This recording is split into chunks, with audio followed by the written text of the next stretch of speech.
Chilling tales for dark nights.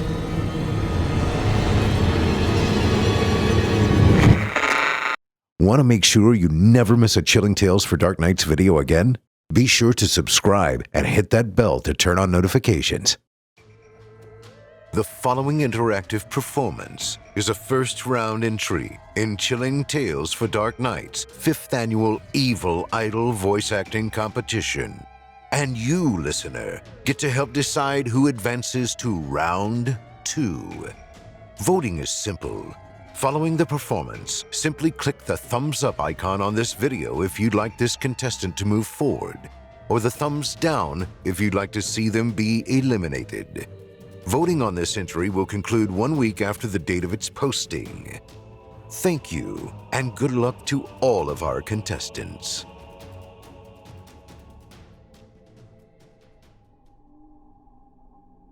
Being a successful YouTuber comes with a lot of advantages. You're invited to gaming assemblies, conventions, you attract the interests of prominent sponsors, and the privilege to be treated like a king. I even met some of the most well-established names in the industry, some of them gathering subscribers by the millions. But as you can guess, having just over 1.5 million subscribers doesn't come only with perks. You also receive some unwanted attention. Some people, for whatever reason, give themselves the right to force themselves into your life. Let's be blunt. You don't do what I do if you can't handle a few people waving at you from a distance or asking for a selfie. But this is not the kind of disruption I mean. Some people have a tendency of getting close, too close. Some of them even go the extra mile, this thin line that separates the hardcore fans and the crazed fans. A few days back, I had to deal with an issue of the sort. Some young bloke came up to me as I was walking down the street. Nothing completely uncommon, I got used to it with time. It was the kind of encounter where I tried to guess if I was dealing with a regular, a hardcore, or a crazed fan. This one seemed strangely familiar. I couldn't shake the feeling that I had already met him somewhere. I'm quite good with faces, and already at that moment my instinct was trying to tell me something. But I had a long week, filled with meetings, daily videos, and preparations for an upcoming event. I have to confess, I was exhausted, both mind and body. So I let my guard down. I took a few pictures with him. I even summoned what I had left of energy to make a short video for his Instagram story. Then again, as I finally got home, my instinct was still bugging me. I couldn't really put my finger on it, but something was off with this young guy. His behavior was strangely calm. He was not jumpy and restless, yelling OMGs constantly. It looked like he was gauging me, studying me. The only thing I remember is that I really badly wanted to sleep. During the following days, I saw the same young man in some places where I had my habits. A coffee house I was going to several times a week, a small restaurant, and even an old arcade where I used to work. Running into the same person once or twice in a specific place isn't unheard of, but when it goes to multiple places in a handful of days, the coincidence is a bit harder to believe. Since he was keeping his distance, I decided to let it slide. Another bad call to put on my exhaustion. Things got out of hand about a week ago. I woke up and went for a coffee in the kitchen when I saw him. He was just outside my window, checking something on his phone. I just had the time to jump back out of his vision field. I could feel my heart racing, out of rage, not fear.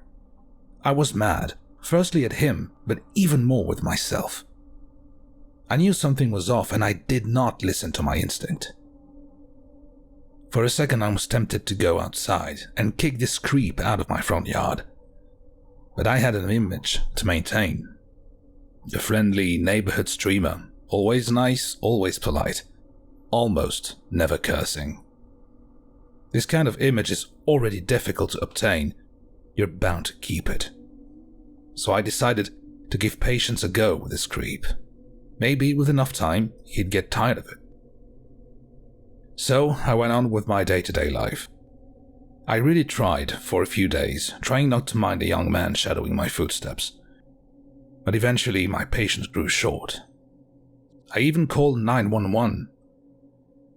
I spotted his shape across the road in my front house one night. The police brushed it off, telling me that I couldn't do a thing about it, since I wasn't any kind of immediate danger. But what these gentlemen from the force didn't understand is that I wasn't afraid for my own person. I was afraid for him, because the time was coming for me to take things into my own hands. It finally happened yesterday. In the middle of the night, I heard noises coming from my basement. Some muffled thuds and light grunts. Unluckily for my thief, my basement was not a place I'd casually put some items and forget all about them in between two moves. I used it on a daily basis.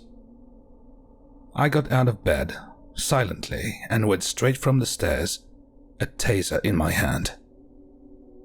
I was correct in my assumptions.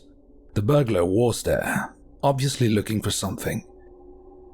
He didn't feel like a crazed fan looking for a specific item to proudly expose in his collection, or a junkie in search of an easy score. I did have some pricey equipment down there.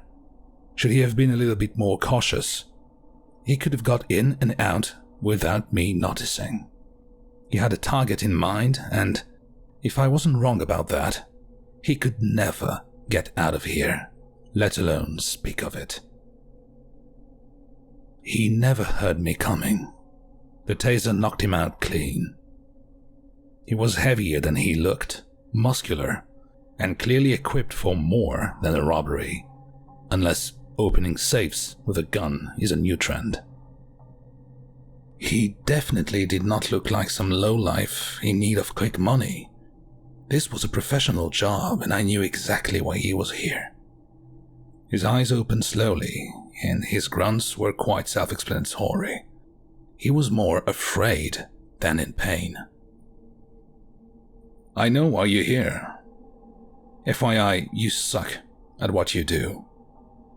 The whole following routine, was it supposed to be low profile? Were you paid to do that discreetly? Might as well put a neon sign over your head, PI, on the job. You'd at least make some people laugh. His eyes never stopped following me. From the movement of his shoulders, I could tell he was trying to break free of his restraints. Yeah, good luck with that. These handcuffs are quite sturdy, and they're yours, by the way. Couldn't thank you enough. I was running low on rope. While he was out, I went through his phone and tablet he was carrying in his backpack. He had done his job thoroughly, with an efficient detective work. My former addresses, the car box I rent under an alias. He even hacked my secret email, the one I used to purchase the equipment I store in my basement. The kind of furniture you don't expect a friendly YouTuber to have. I bet you're curious about these crates. What use could I have of them? Congratulations on finding the basement, but this is not where I keep the good stuff. My secret is hidden away from here, but I can give you a peek since you're not getting out of this place. I went to one of the crates at the back of the basement, in an area I didn't have the time to investigate. Each of these wooden crates had a secret compartment in which 2 large jars were laying, covered with a cloth. I took one and laid it in front of him, took the cloth away, and my guest grunted in fear. Did he even know what to expect? These come from a 19-year-old gamer who thought he could trash talk me. Don't you think my technique improved since my first? Something funny about this one, he literally shrunk when I stood in front of him. They're always brave and cocky when they bust something from behind their monitors, And when it comes to me, I need a bit more than an unapologetic excuse. So, instead of an apology, I took his hands. But wait, there's more. I took 2 larger jars from another crate. These were still empty, but labeled. One had the mention Daz Black. Do you know this one? An English YouTuber. The good friend kind of guy, but a bit too loud to my taste. I think this jar will be enough for his head. I have the same for Markiplier. These 2 will do great in my collection. But you know what? I don't have any room for you. You don't belong here. This is an exclusive membership. You'll have to go somewhere else. Don't worry about it though. It won't hurt much. As I was prepping my gear for a new live stream, I was trying to estimate the time it would take for his body to dissolve in the acid bath. This incident made me think though. I had to be more careful. He was already the 3rd person I had to dispose of since the beginning of my collection. If I ever want to complete it, I just have to learn to let things slide. And also stop inviting various followers or YouTube colleagues in my basement. On another hand, they make it so easy. After all, I'm already in their lives, day after day. I already slithered into their intimacy. They're only a text message away. They make it so easy. Thank you for listening. I'm your host, Steve Taylor, reminding you that if you haven't already, don't forget to cast your vote for this contestant via either a thumbs up or a thumbs down vote, and help decide who becomes the next evil idol. Until next time, turn off the lights and turn on the dark. Chilling tales for dark nights.